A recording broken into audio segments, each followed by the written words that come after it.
Wake up, Mam Fam. We're rope dropping Disney World.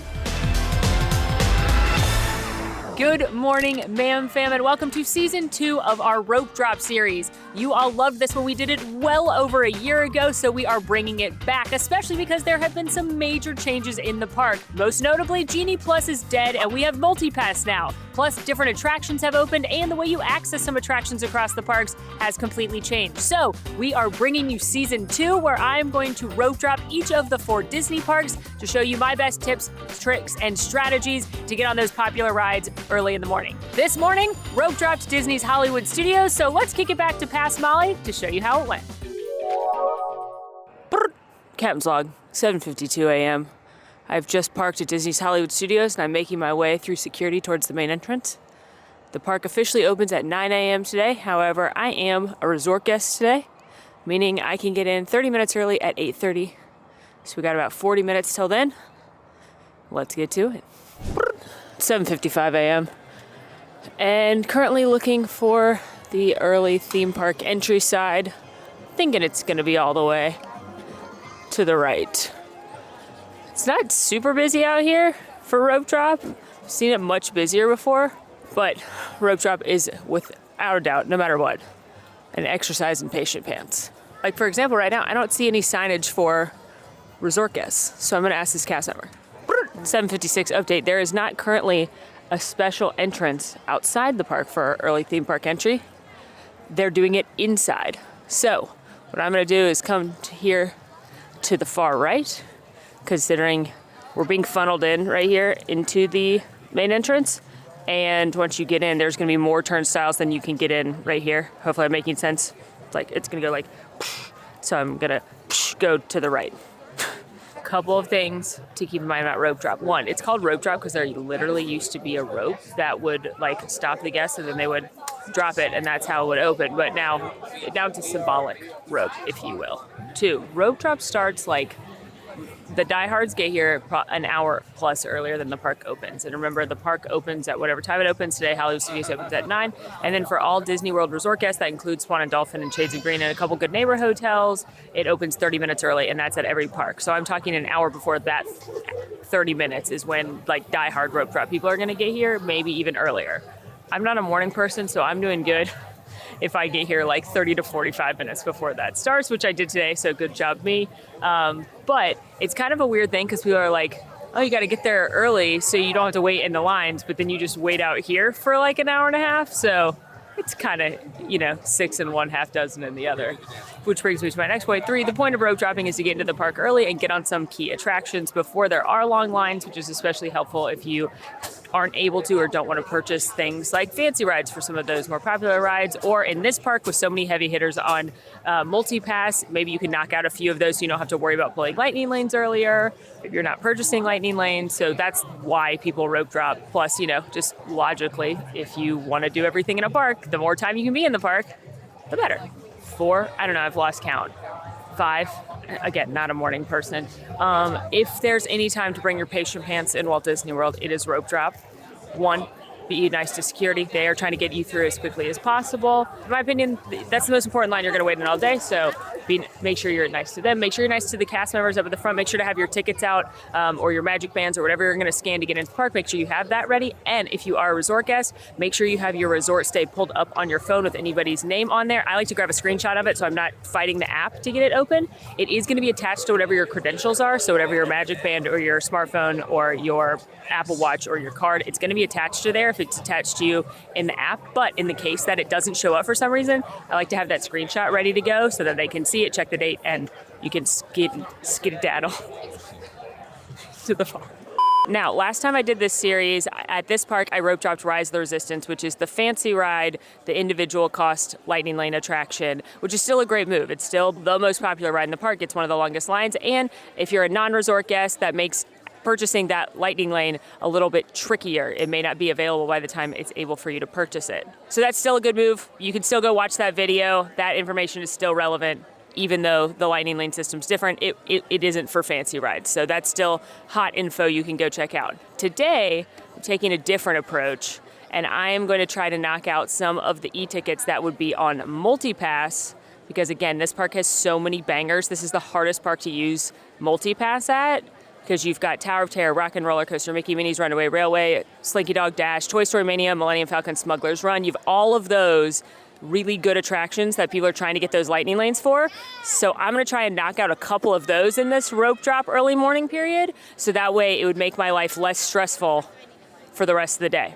So if you were me right now and you were staying for the full day and not just doing a video on rope drop, your pre-arrival homework would be to book your lightning lanes, and you would wanna book Slinky Dog Dash as your tier 1, Tower of Terror and Toy Story Mania as your tier 2s, and if you can, I would book a fancy ride for Rise of the Resistance.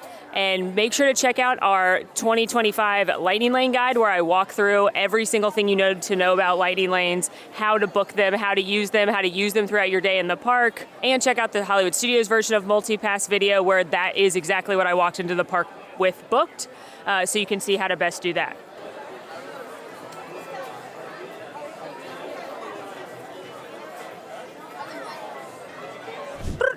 (8:09), we are officially in the park. Moved very quickly through. Far right was moving the fastest, so go even further right than I was going. And now most people are headed down 3 paths. Star Wars Galaxy's Edge for Rise of the Resistance, like I mentioned, straight ahead and back a little bit to Slinky Dog Dash and Toy Story Land, and where we're headed, down Sunset Boulevard. It does seem like this is the least amount of people. So I think I'm feeling pretty good about this decision right now. All right, and this lovely wall of cast members right here halfway down Sunset, they are gonna be the ones to scan for your hotel credential. Hello, good morning. Thank you. Thank you. Easy peasy, lemon squeezy. So again, in my hypothetical full day, I already have Tower of Terror booked, which means we're going for Rock and Roller Coaster. Which the queue's already out here, but they haven't opened it yet. So once it opens, it'll move very quickly. Captain's log, 8:16 a.m. I've been standing there for 4 minutes, and we are starting to move. I don't know if they're gonna let us on the ride 14 minutes early or what, but I've been clocking since I got into the line, and now I'm gonna lap it and clock how long it takes since I start moving. Rock and Roller Coaster starring Aerosmith, LOL for now, is a thrilling roller coaster that goes upside down not once, not twice, but thrice, and it's the only ride that puts you upside down in Walt Disney World. It has a 48.48-inch height requirement, which is also the highest height requirement in the park, and it's just 90 seconds of a good time. You're gonna hit that 0 to 60 in 2.8 seconds launch. You're gonna hear some sweet Aerosmith jams, and part of the fun is you don't know what song you're gonna hear. And my personal favorite, Love in a Roller Coaster. So I hope that's the one I get today. One thing that's interesting, it took me about 11 minutes from when I first got in line and wasn't moving on Sunset Boulevard to get into the pre-show. They aren't actually running the pre-show. Like, they're looping it, but they're not having you stop and watch it, which is normally where Disney stops the clock for attractions, but I think they're just trying to get people on it, as many as possible in this early entry period, and they're not slowing it down. Rock and Roller Coaster check, woke me right up. Haven't had coffee yet. Who needs it now? I do, obviously. But, okay, so from the time I got in line, it was 15 minutes to getting on the ride. That does include the 4 minutes that I was standing there before the queue opened. So once the queue opened, I was on the ride in 11 minutes, which is unbelievable. It's only 8:35 right now. Early park entry just started, technically. So I think we're gonna be able to bang out at least one more ride. Now would be a good time if you are a kind of person that wants to ride things more than once. It's still only a 10-minute wait, so you could go re-ride it. If you don't have Tower of Terror booked as a lightning lane, now is when you should go ride Tower of Terror, or if you want to ride Tower of Terror more than once, just because, reminder, with lightning lanes, you can only book them one time each. So now would be a good time to go do Tower of Terror. But I have Tower of Terror booked for later, so I'm gonna go try and knock out another e-ticket. All right, so here at Hollywood Studios, all the rides open for early theme park entry. So let's take a look at the wait times. At 8:37, 5 minutes at Alien Swirling Saucers, 30 at Mickey and Minnie's Runaway Railway, 10 at Millennium Falcon Smuggler's Run, 10 at Rock and Roller Coaster, 50 at Slinky Dog, 5 at Star Tours, 35 at Rise, 10 at Toy Story Mania, and 13 at Tower of Terror, which is a code for It's a Walk-On. I'm gonna try and do Mickey and Minnie's Runaway Railway. I'm gonna clock it. I bet it's not actually 30 minutes. But we'll see. If you felt like hustling, you could go to Rise right now if you didn't already start at Rise. But Mickey and Minnie's is right here, so we're gonna try that one out. Because again, I'm using this early theme park entry and rope drive time to knock out as many e-tickets as I can under the guise of having purchased Rise the Resistance for later. And since I did Rise in the last video like this.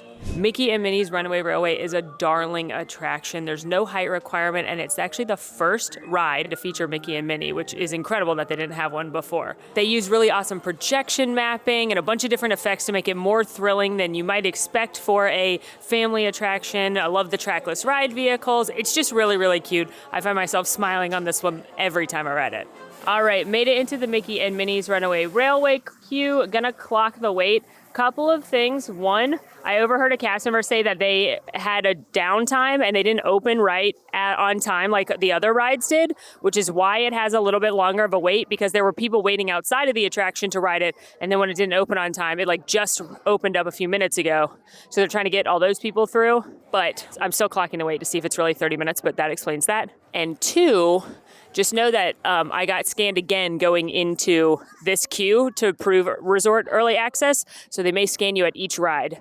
So just keep that in mind, be ready to scan your credentials. Also, I love this little detail in the windows of the Mary Poppins movie premiere tickets right there, because Mary Poppins debuted in the Chinese theater. The real one in Hollywood, not this one. Captain's log, 8:49. I've been in line for 7 minutes, and it's been moving pretty consistently, so I do not think this will take 30 minutes. But I do want to highlight the benefit of rope dropping as a resort guest. This is the line right here, end of line for Toy Story Land for non-resort guests.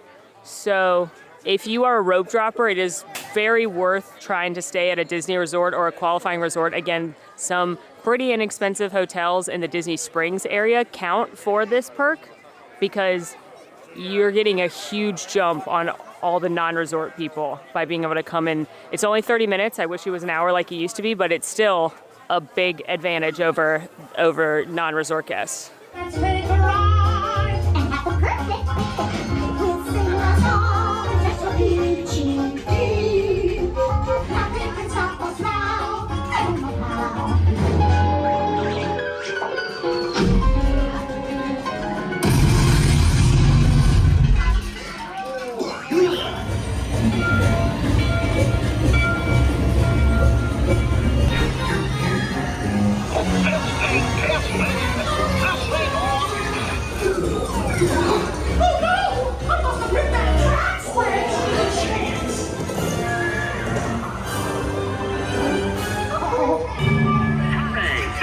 Ladies and gentlemen, boys and girls. There they are! Oh boy, we made it!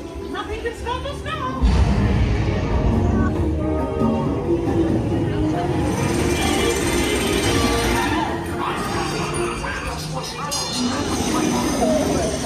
Excellent! You're all waltzing so beautifully together.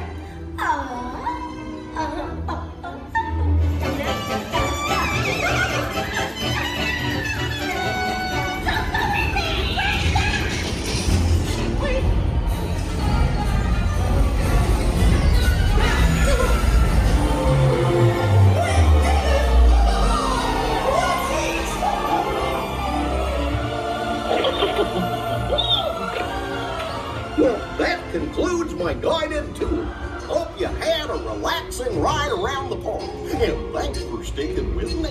Mickey and Minnie's Runaway Railway took 19 minutes to get into the pre-show, which is pretty amazing. So we used that early 30 minutes to knock out 2 e-ticket attractions, 2 Tier 1 lightning lanes, which I think was a very effective use of time.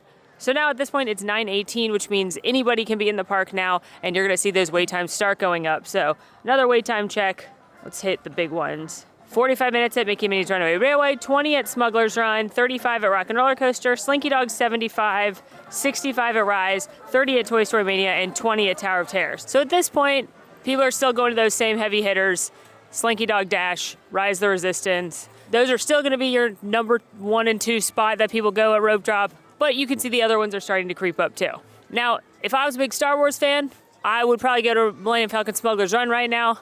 That's only a 20-minute wait. Try and knock out one more of those e-ticket attractions before it gets too busy. Another good option right now is what I am gonna do, which is start knocking off things that you may wanna do in the park that get long lines but don't have lightning lanes. There is no option to skip them. And by that, I typically mean characters.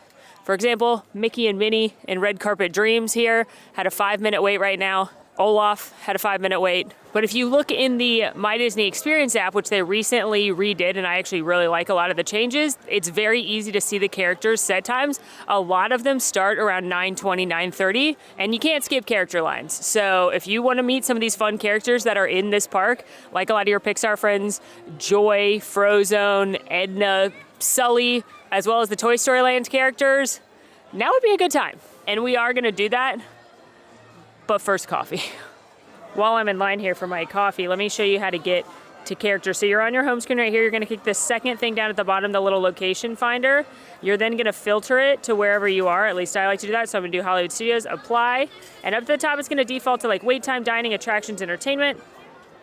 You're gonna slide over to characters. And then this is the map version where you can figure out where they are in the park, but I like to do show list, and it's gonna bring up this list right here. And if you click into any character, you can see their set times. So like, here's Frozone set times. Here's Sully. And then if you click find on map, it will literally show you how to get there. Shaky Jamaica acquired. Oof, it is so good.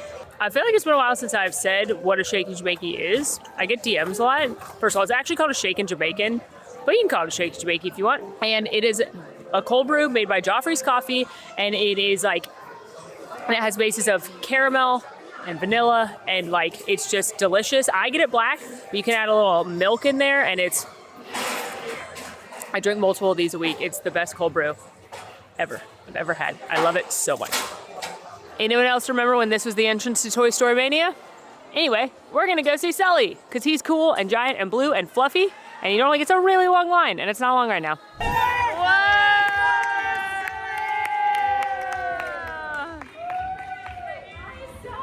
Next family over to the corner. Oh my goodness! How are you? Have you been making lots of people laugh? Yeah, we don't scare anymore, right? We're making laughter, that's true. You were pretty good at scaring. Maybe just a little.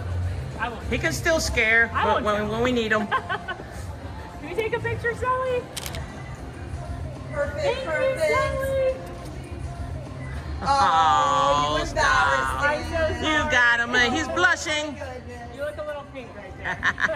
Bye, Sully. Met Sully. It took like 10 minutes. He's so cute. Also met Frozone. Hi, Frozone. Did you ever get to go bowling? I wanted to go bowling! You did? Okay, did you beat Bob? Of course. I shouldn't have even asked. I don't know why I asked, but I feel like you're probably really good at bowling. Yeah. I am not. Yeah, that form, incredible. Well, I'm glad you really got to go, because, you know, Bob kind of distracted you. Wrangled you into some stuff. Yeah, he is the bad influence. Yeah, exactly. Well, thank you, Frozen. I've always wondered. And now I saw that my favorite character who I haven't met in like a long time has a set that starts in 5 minutes. So we're gonna go do that, because I have to. How can I not? Look, also there's Joy. And I know there's people in the comments that are like, oh my God, you're wasting road job by not riding rides. But like, again, you can't lightning lane characters. So if this is important to you, doing it early when they don't have long lines is actually a very good move. Also, huge shout out to the cast members that were with Sully, the photographer and the character attendant. They were so awesome. They were like hyping the crowd up and clapping, and while we were waiting for Sully to come out, they were doing trivia. Like they made me smile so big. So I put in a cast compliment from them, which don't forget is a thing you can do in the app. If you have a wonderful cast member, which you should do. They get recognized for it. You know what? You're my favorite. You're my favorite character. Look, I have you on my keychain. That's you.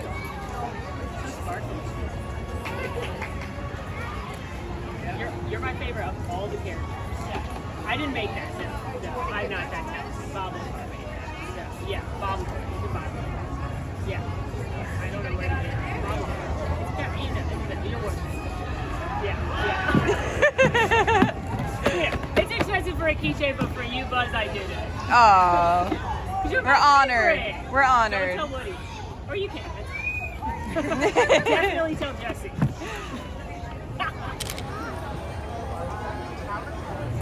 Thank you, Buzz. Go shopping at Golf Bar. Bye. Oh, I met Buzz, and take a look at the line, what I got in line, and then now look at it. It's all the way back here because when people see the Toy Story characters, they rightfully get very excited because they're awesome. And that's why I don't meet them very often because they get very, very long lines. So a good use of the morning in about an hour and a half, less than an hour and a half, an hour and 15 minutes. I've ridden 2 e-tickets and met 3 characters, which I feel like it's pretty successful. And now at this point, it's almost 10 o'clock. And rope drop is over now. If you are coming in now, you missed it. That sweet spot of having little to no waits at some of the attractions is over. The park's been officially open for about an hour for regular guests, an hour and a half for those resort guests. So now it's breakfast time. You earned it. You got up early on vacation, which is impressive because I don't want to get up early ever. But there's something different about getting up early, I guess, at Disney, because when I go to Disneyland or the international parks, I'm like 6 a.m. ready to go. So I get it. But now it's time for a little breakfast. And there's a couple really good breakfast options in this park. Not every park has the best quick service breakfast options, but I feel like this one's got some bangers. For starters, if you were in Galaxy's Edge, if you had rope dropped Rise or you had ended up in Millennium Falcon Smuggler's Run, the breakfast Ronto wrap at Ronto Roasters, which is that sausage wrap with a warm pita. They have a breakfast version that's got egg and cheese on it. It's delicious. I actually prefer it to the classic version. If you are in Toy Story Land, my favorite quick service breakfast is there, which is the breakfast tacho bowl, which is tater tots covered in eggs, sawmill gravy, cheese. Absolutely delicious. And you can get the kids version for $6. And it comes with a kid-size tacho bowl, plus a cutie on the side, plus extra tater tots and a small drink, like a small water bottle. That's really good bang for your buck right there.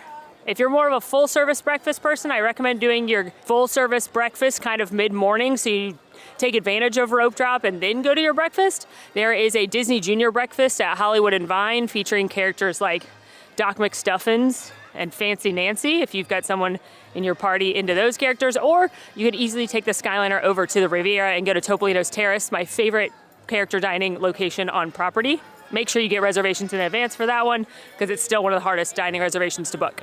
Or you can do what I'm doing right now, headed back down Sunset Boulevard to Fairfax Fair, where they have a Mickey waffle platter. And is there a better way to start the day than a delicious Mickey waffle? How about a Mickey waffle and a mimosa? Because I saw they had those, and at first I was like, I don't need a mimosa. But then I was like, I've got to know if it's good or not. I have to know the ratio of juice to champagne. I feel it is my duty to those of you watching to tell you if this is worth $16. Note that the quick service breakfast options stop at 10:30, and you can mobile order them. So I went ahead and mobile ordered while I was waiting to meet Buzz, and I'm gonna pick it up now. Okay, waffles and mimosa have been acquired. So many things just happened. One, Alan should have been here for Influencer in the Wild because I can only imagine what I looked like trying to cross the street, carrying this tray with my camera, 2 drinks on it, including the mimosa, which I was trying very not to spill. It was chaos. And second of all, I was in such concentration to get these things safely across the street that I didn't get napkins or a fork. So, hands it is. And third, welcome to one of my favorite spots in Hollywood Studios. Now, if you watch our content, you know I have a favorite spot in Animal Kingdom where I like to have my coffee and like luxuriate a little bit. This isn't quite as good, and it does get hindered by Beauty and the Beast live on stage because this is where stroller parking is right here.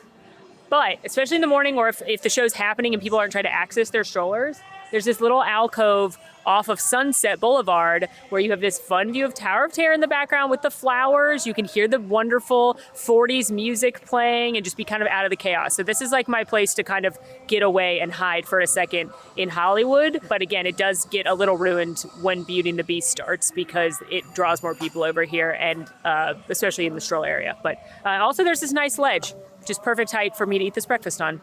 Okay, so here's the waffle platter. It came with 3 classic Mickey waffles, 2 pieces of bacon and syrup.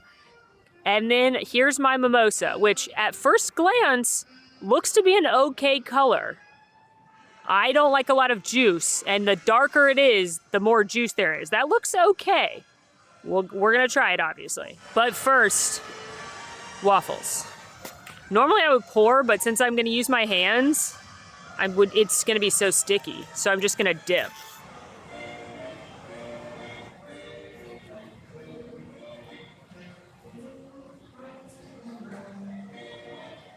You really can't beat a Mickey waffle. They're made with the golden malted batter, which is why you have that very unique flavor that you don't get on a normal waffle.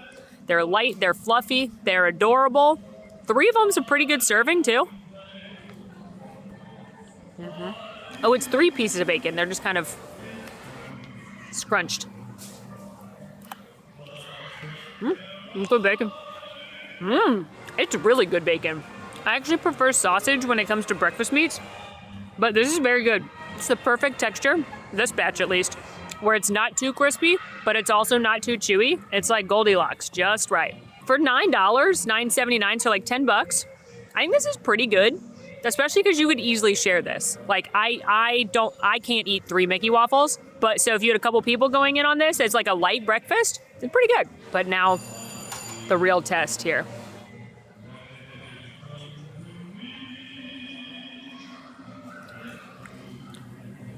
Here's what I'll say. Is this too much orange juice for me?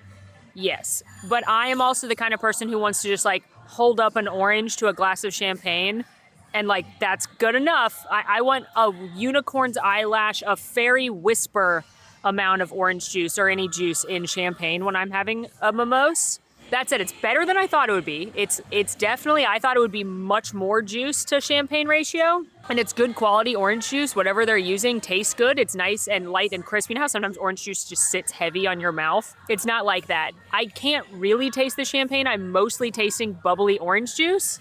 So I personally would not buy this again because it's $16 and it's not how I like mimosas. But if you like more juice in your mimosa, it's pretty good. It's not the worst mimosa I've ever had on Disney property, I'll say that. But it's also not the best. Shout out Ale and Compass for that whiskey mimosa we had at the yacht club recently. In conclusion, I think this is a fine mimosa. If you want to start the day with a mimosa, I think it is perfectly fine. But for my money, I would rather spend, if I was going to buy an alcoholic drink in the park, I would much prefer to buy a nice martini or old fashioned at the Brown Derby Lounge or beer at Baseline or something more whimsical in Oga's. All right, at this point, it is almost 10:30. It's 10:20 right now. We are goodbye to rope drop. So a couple things to note. For me, this is when you should have your first lightning lane booked in this park in like the 10 to 11 hour. So you can go ahead and start knocking those out and unlocking more attractions. Because remember, tapping in at your first lightning lane, no matter what it is, as long as it's a multi-pass, not a fancy ride, so not Rise, but tapping in at, again, remember you listened, you've got Tower, you've got Toy, and you've got Slinky Dog booked, or another tier 1 if you don't care about Slinky Dog. But you have one of those things booked, you should be tapping into one of those now-ish because tapping into your first lightning lane unlocks the ability to book another one because you can always have 3 booked. It unlocks the ability to book more tier 1 attractions, and it unlocks the ability to start park hopping. It also unlocks the ability, if you wanted to, if you've got tier 2s, to modify those into tier 1s. And again, this is kind of a high-level lightning lane thing. If you don't know what if this sounds like gobbledygook to you right now, go watch the lightning lane video and then come back. So it is important to be tapping into one fairly early so that you can be maximizing your use of the system.